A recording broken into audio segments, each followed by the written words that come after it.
Hello guys, we are back with our next lecture. In this lecture, let us go through the next question. Okay, so this question belongs to GATE CSC 2005. The given question is consider the grammar yes implies open bracket yes close bracket or a. Let the number of states in SLR, LR1, SLR1, LR1 and LALR parser for generated B, N1, N2 and N3 respectively. The following relationship holds good.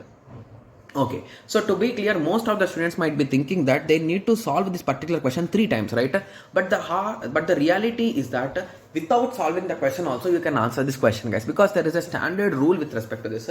I think I did not discuss this particular thing in our course, but I discussed this thing in one of our PYQPs, right? Yes. So the thing is, whenever you are comparing the number of items here, so if you compare LR0, LR0 will have equal number of states. Any grammar you take this, if you want you can test it also. So if LR0 okay will be equal to the number of states will be equal to SLR1 will be equal to LALR1 okay will be less than or equal to, so there might be less equal to also, but less than or equal to LR1 or CLR, to be clear. Anything is CLR1 or CLR0, anything you can write, right? Yes. So this is the pattern, guys. You just remember it, guys, because solving these type of questions and analyzing in examination is really tough, because I'm being 100% clear here. In pressure, we do many silly mistakes, guys. So if you try these type of things in examination, like you want to solve the same question 3 times in 3 different methods, you will compulsory mess something up, guys. So that is the reason why remember this relation. Okay, so they are saying SLR is N1, okay, and they are saying LR is N2, okay, and they are saying N3 is LLR, okay. So option A says someone is less, that is wrong, absolutely, right? Yes. So option B says N1 is equals to N3 is lesser than N2, okay, so this could be correct because it might be equal also, right? Yes. And option C says 3 are equal, option D says some other relation, so most probably B will be the correct answer. Got it?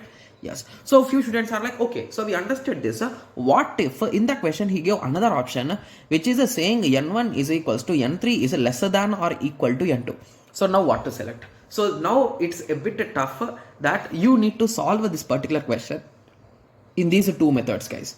And you should check whether there is any compression, like can you convert this particular grammar from CLR to LLR, like any kind of merging is possible or not. So you should check that, and if merging is possible, at that time you will get this is the answer. So if merging is not possible, you will say everything is equal, right?